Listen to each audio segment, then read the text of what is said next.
예, 아까 웰컴에도 말씀을 하셨지만 이제 10월이 되고 활동하기 좋은 가을이 된 것 같습니다.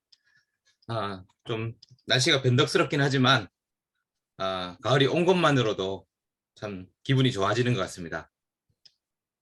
싱글 형제 자매들은 안동에서 수련회를 잘 즐기셨습니까? 아까 몇몇 분들 이 예배 전에 들어오셔서 너무 좋았다는 이야기를 들었었는데요. 참 너무 다행입니다. 너무 즐거웠다니까는 너무 저도 기분이 좋아지는 것 같습니다.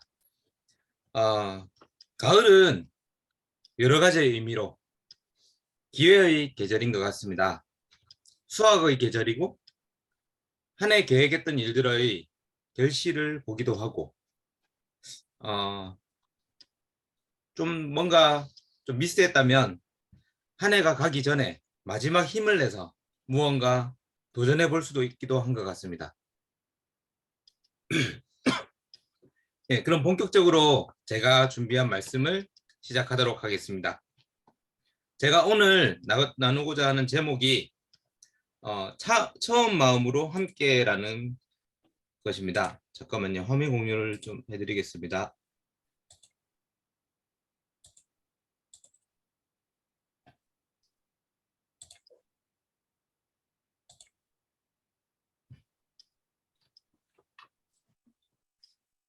그러면 첫 번째 포인트는 처음의 마음입니다.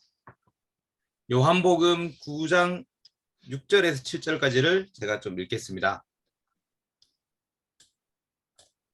예수께서 이 말씀을 하신 뒤에 땅에 침을 뱉어서 그것으로 진흙을 개어 그의 눈에 바르시고 그에게 실로암 못으로 가서 씻으라고 말씀하셨다. 그 눈먼 사람이 가서 씻고 눈이 밝아져서 돌아갔다. 예, 이 두 번째 구절은 문명수 형제께서 좀 읽어주실 수 있을까요? 네.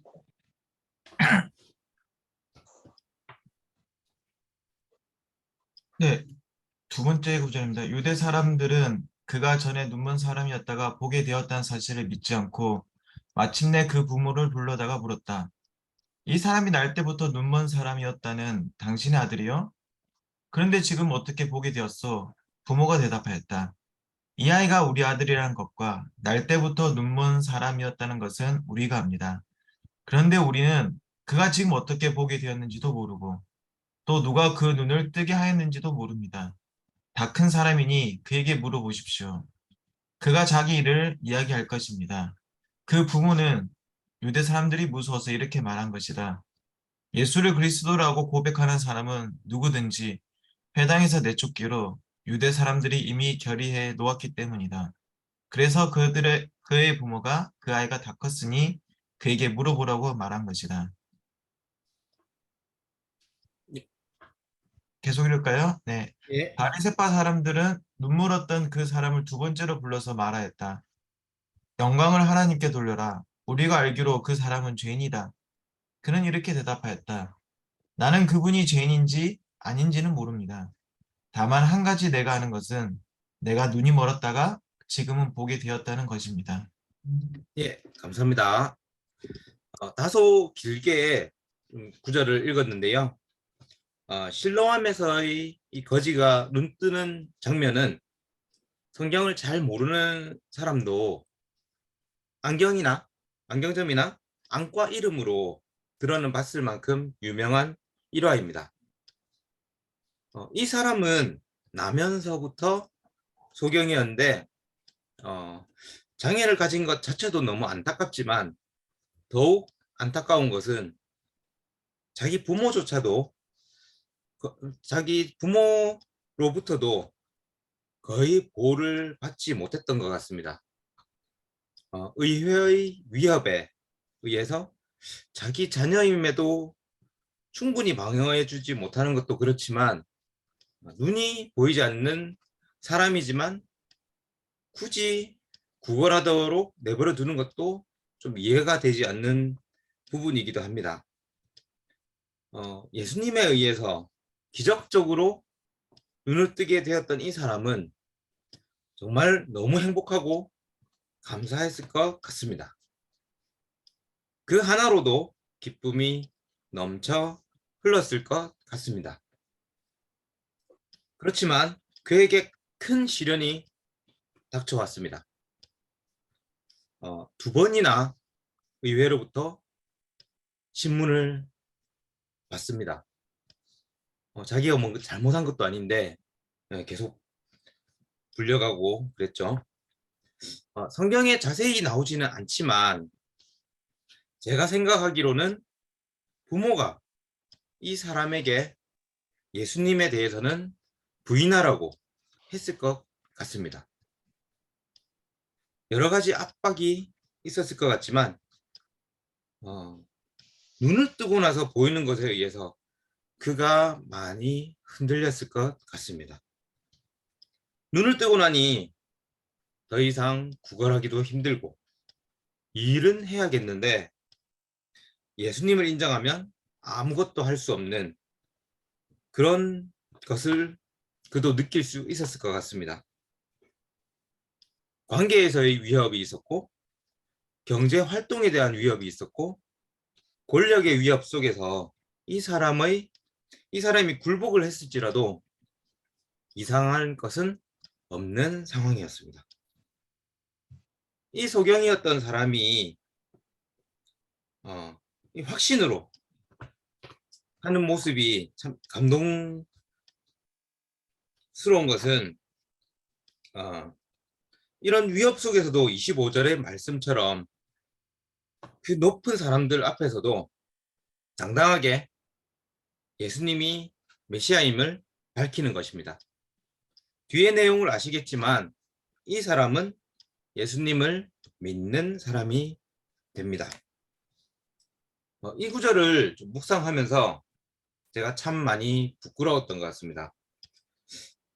제가 제자가 되었을 때 처음 가졌던 마음을 좀 돌아보는 그런 시간이었습니다.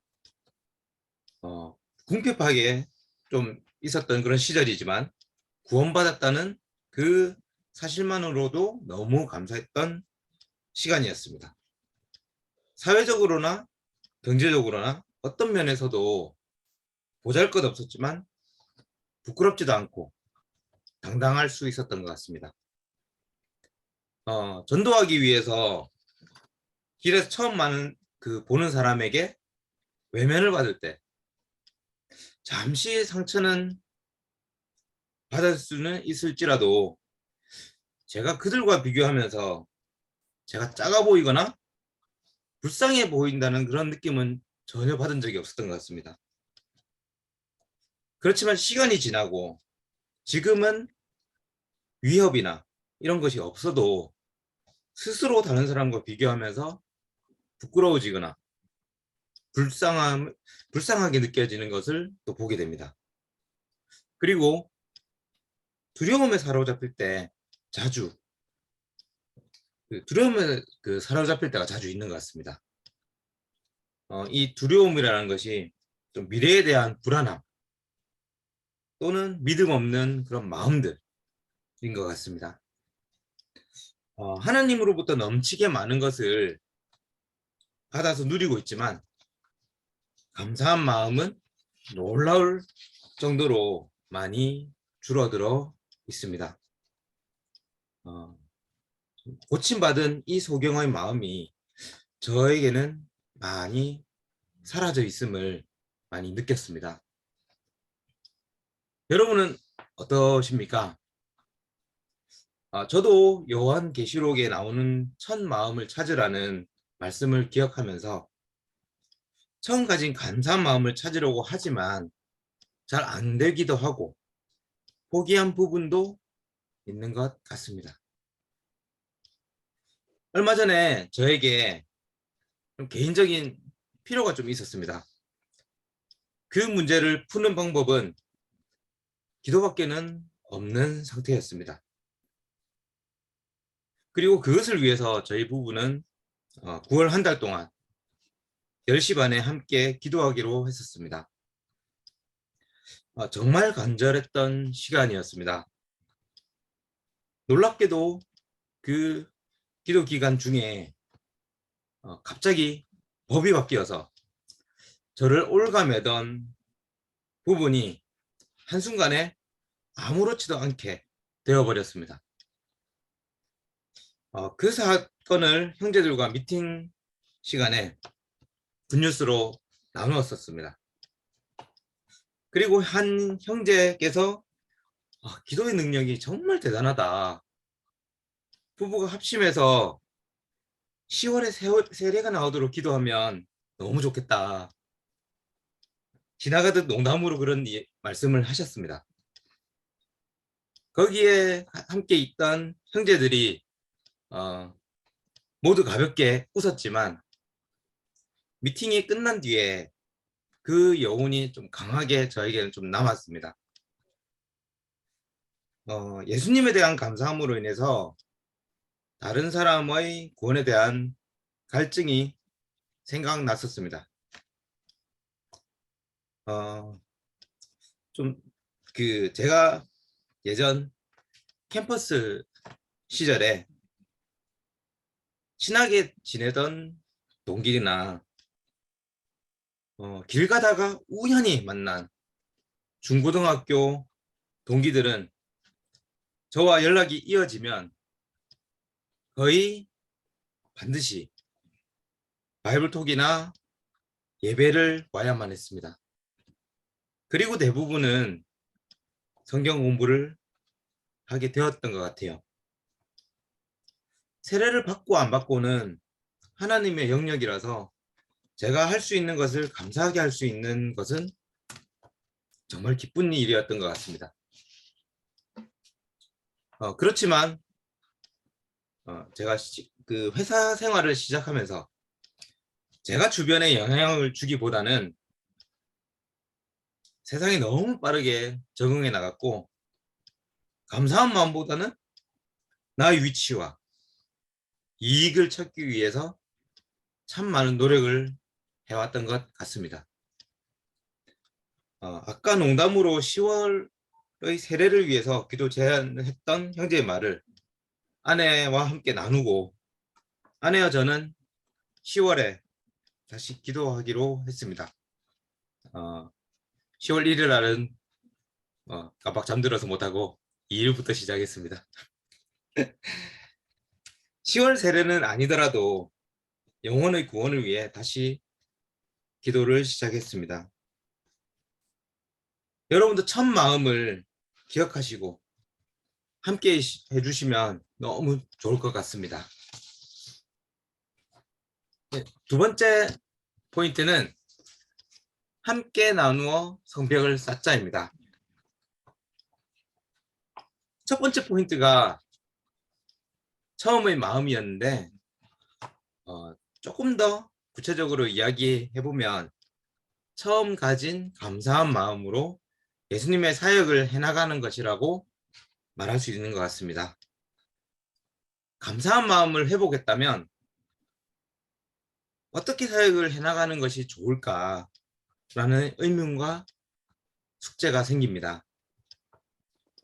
최근에 느헤미야서를 봤었는데 이전에는 느헤미야를 슬로건으로 한 많은 전도 행사들을 생각하면서 부담스럽던 것이 사실이었지만 이번에는 느헤미야서를 보면서 감동이 많이 되었던 것 같습니다.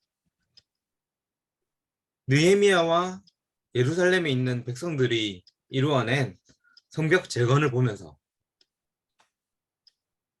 여러 가지 생각을 할 수 있었던 것 같습니다. 어떻게 그 엄청난 일들을 해나가고 있는지를 하나하나 짚어나가는 것은 우리 교회와 우리 모두의 삶을 위해서 의미가 있는 것 같습니다. 느헤미야 2장 11절에서 13절까지를 제가 읽어보겠습니다. 나는 예루살렘에 이르러 거기에서 사흘 동안 쉬고 나서 밤에 수행원을 몇 명 데리고 순찰을 나섰다. 하나님이 나의 마음을 움직이셔서 예루살렘에서 일하도록 하신 것을 나는 그때까지 어느 누구에게도 말하지 아니하였다. 나에게 짐승이라고는 내가 탄 것밖에 없었다. 밤에 나는 골짜기 문을 나섰다. 용샘을 지나 거름문에 이르기까지 예루살렘 성벽을 살펴보니 성벽은 다 허물어지고 문들도 모두 불탄 채로 버려져 있었다. 예전에 제가 캠퍼스 때 출애굽기를 보면서 모세에 대해서 나름대로 고민하고 공부했던 기억이 있습니다. 모세는 왜 이집트의 왕궁의 생활을 했을까? 제 나름대로는 이집트는 고대 로마 이전에 가장 완벽에 가까운 시스템을 갖추고 있고 그 속에서의 교육은 이스라엘을 다스리기에 꼭 필요한 교육이었을 거라는 생각을 하기도 했습니다. 그와 마찬가지로 느헤미야는 페르시아라는 대제국에서 왕의 직속 관리로서 많은 것을 배웠을 거라는 생각을 하게 됩니다.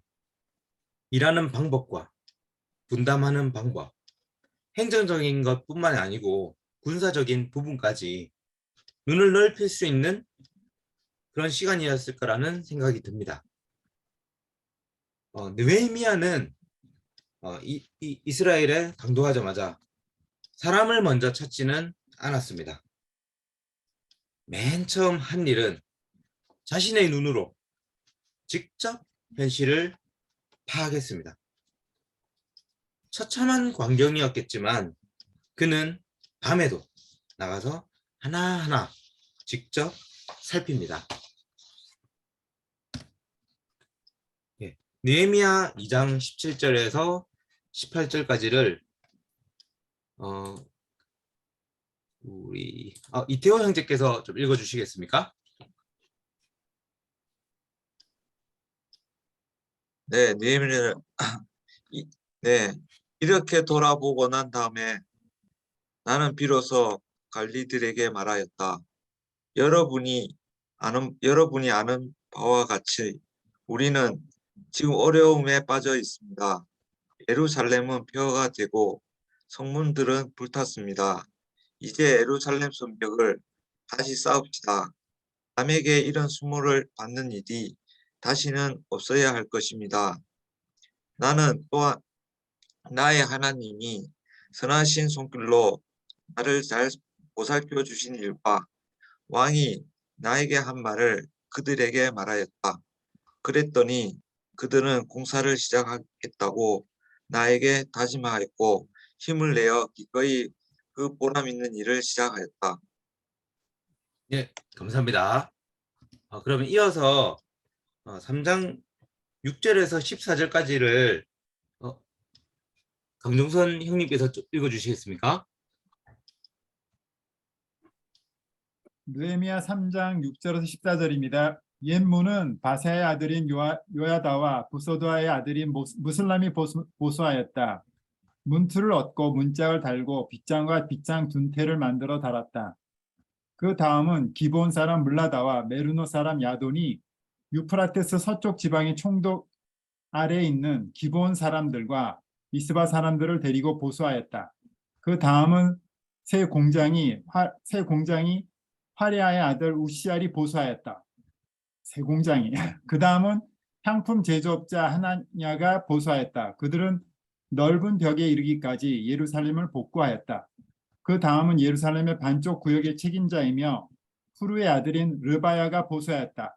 그 다음은 하루맙의 아들인 여다야가 보수하였는데 그곳은 바로 자기 집 맞은쪽이었다. 그 다음은 하삼리아의 아들 핫투스가 보수하였다. 하림의 아들인 말기야와 모압의 아들인 핫숲은 풀무망대까지 합쳐서 둘째 부분을 보수하였다.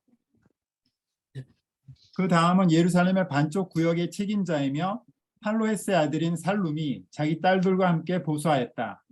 골짜기 문은 한운과 산호아에 사는 사람들이 보수하였다. 문틀을 얻고 문짝을 달고 빗장과 빗장 둔태를 만들어 달았다. 그들은 또한 거름문까지 성벽 천자를 보수하였다. 거름문은 베핫게렘 구역의 책임자이며 레갑의 아들인 말기야가 보수하였다. 문틀을 얻고 문짝을 달고 빗장과 빗장 둔태를 만들어 달았다. 예, 감사합니다. 느헤미야가 처음 맞닥뜨린 현실은 생각보다 심각했을 것 같습니다. 그렇지만 직접 눈으로 확인한 사실에도 불구하고 유대민족에게 성벽 재건에 대한 확신을 나누었습니다. 이 부분이 어쩌면 유대민족에게 처음 마음에 대한 회복을 촉구하는 느헤미야의 모습이 아닐까 합니다. 그리고 3장 전체적으로는 일을 분담하고 성벽 재건을 구역별로 나누게 됩니다. 그 다음은 이렇게 연결이 계속 되죠. 저는 이 중에서 10절을 잠깐 볼게요.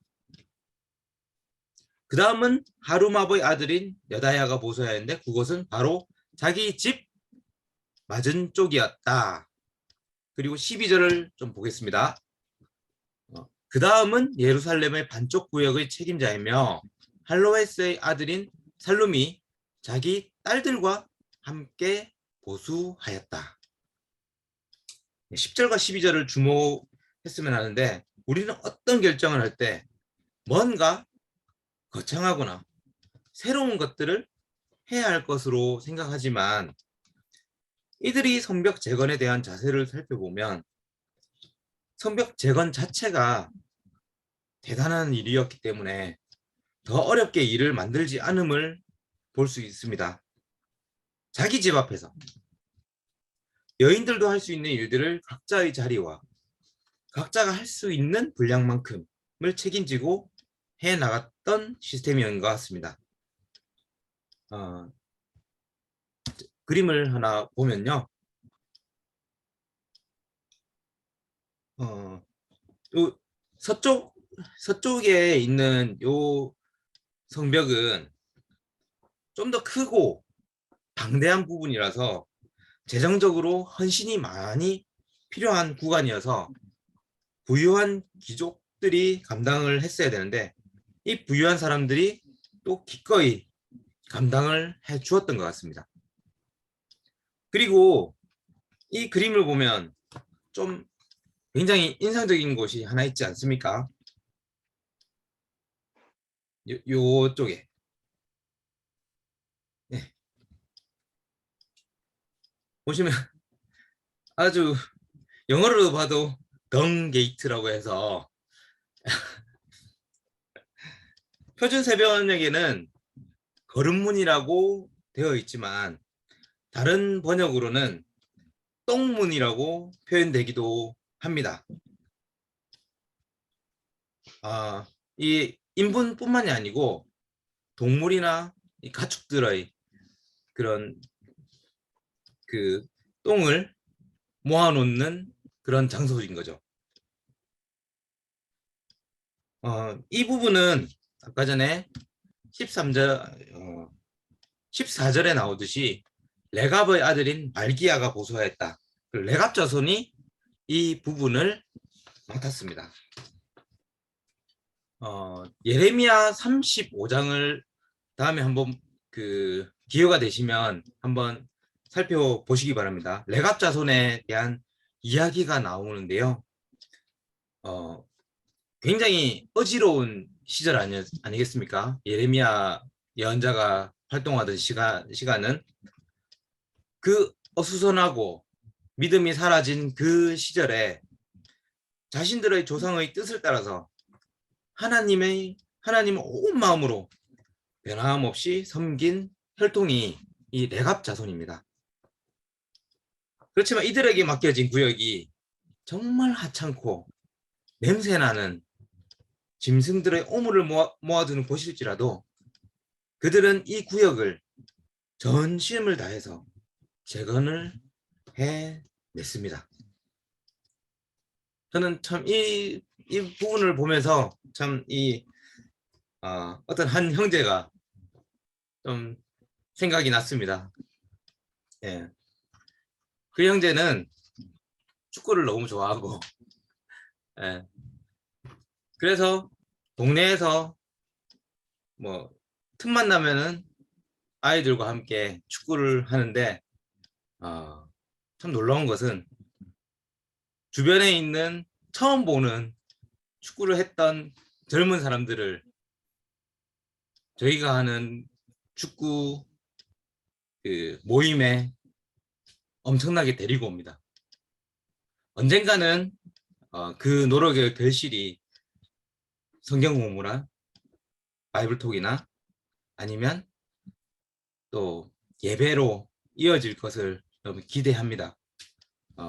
우리가 가까이서 할 수 있는 것들을 찾아보면 너무 많은 것을 할 수 있는 것 같습니다. 우리가 너무 어렵게 생각하고 전도하는 것은 우리에게 너무나 힘들고 어려운 일이라는 것을 좀 생각하지 말고 가까이 있는 것들로 우리가 다른 사람에게 이 복음을 전할 수 있는 그런 계기를 마련해 보면 좋을 것 같습니다. 느헤미야 4장 11절에서 20절까지를 한창주 형제께서 좀 읽어주시겠습니까? 예, 느헤미야 4장 11절에서 20절입니다. 한편 우리의 원수들은 쥐도 새도 모르게 쳐들어와서 우리를 죽여서 일을 못하게 하려고 계획하고 있었다. 그들 가까이에서 사는 유다 사람들이 우리에게 올라와서 그들이 사방에서 우리를 치려고 한다고 10번이나 일러주었다. 그래서 나는 백성 가운데서 얼마를 가문별로 칼과 창과 활로 무장시켜서 성벽 뒤 낮은 빈터에 배치하였다. 백성이 두려워하는 것을 보고 나는 귀족들과 관리들과 그 밖의 백성들을 격려하였다. 그들을 두려워하지 말아라. 위대하고 두려운 주님을 기억하고 형제 자매와 자식과 아내와 가정을 지켜야 하니 싸워라. 드디어 우리의 원수들은 자기들의 업무가 우리에게 새 나갔다는 것을 알게 되었다. 하나님이 그들의 업무를 헛되게 하셨으므로 우리는 모두 성벽으로 돌아와서 저마다 하던 일을 계속하였다. 그날부터 내가 데리고 있는 젊은이 가운데서 반은 일을 하고 나머지 반은 창과 방패와 활과 갑옷으로 무장을 하였다. 관리들은 성벽을 쌓고 있는 유대 백성 뒤에 진을 쳤다. 짐을 나르는 이들은 한 손으로는 짐을 나르고 다른 한 손으로는 무기를 잡았다. 성벽을 쌓는 이들은 저마다 허리에 칼을 차고 일을 하였다. 나팔수는 나의 곁에 있게 하였다. 나는 귀족들과 관리들과 그 밖의 백성에게 지시하였다. 하여야 할 일이 많은데다 일하는 지역이 넓으므로 우리는 성벽을 따라서 서로 멀리 떨어져 있다. 어디에서든지 나팔 소리를 들으면 그 소리가 나는 곳으로 모여와서 우리와 합세하여라. 우리 하나님이 우리 편이 되어서 싸워주신다. 네, 감사합니다. 오늘 좀 구절이 길어가지고 좀 개인적으로 형제 여러분께 좀 죄송합니다. 성벽 제거는 그 자체로 너무너무 힘들지만 더욱 힘든 것은 여러 가지 문제와 방해였습니다. 이 도비야 등의 원수들은 갖은 계략으로 성벽 재건을 포기하게 만들려고 합니다. 느헤미야 4장에 나오는 방해는 아주 작은 빙산의 일각에 지나지 않았습니다. 뒷부분을 보시면 아시겠지만 원수들의 방해는 점점 노골적이고 느헤미야의 목숨조차도 빼앗으려는 시도 등도 나옵니다. 여러분, 느헤미야에 나오는 이야기들이 우리의 삶과 너무 많이 닮아 있지 않습니까? 우리에게 여러 가지 방해들이 계속적으로 생깁니다. 첫 번째 마음에 생기는 것이 내가 무엇을 할 수 있겠어 이지 않을까요? 성벽 재건에 힘센 남자만이 아닌 여인도 할 수 있는 일이 있었습니다. 그리고 집 주변에 성벽을 재건했던 이 사람들처럼 우리 주변에서 우리가 할 수 있는 일이 있을 겁니다.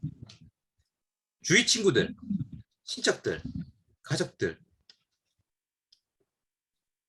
여러 번 시도해 보신 분도 많으실 겁니다. 그러나 잘 되지 않았던 기억으로 주춤거릴 수도 있습니다. 그렇지만 제 생각에는 성벽 한쪽을 이루기 위한 벽돌 하나 쌓으셨다는 생각을 하시면 좋을 것 같아요.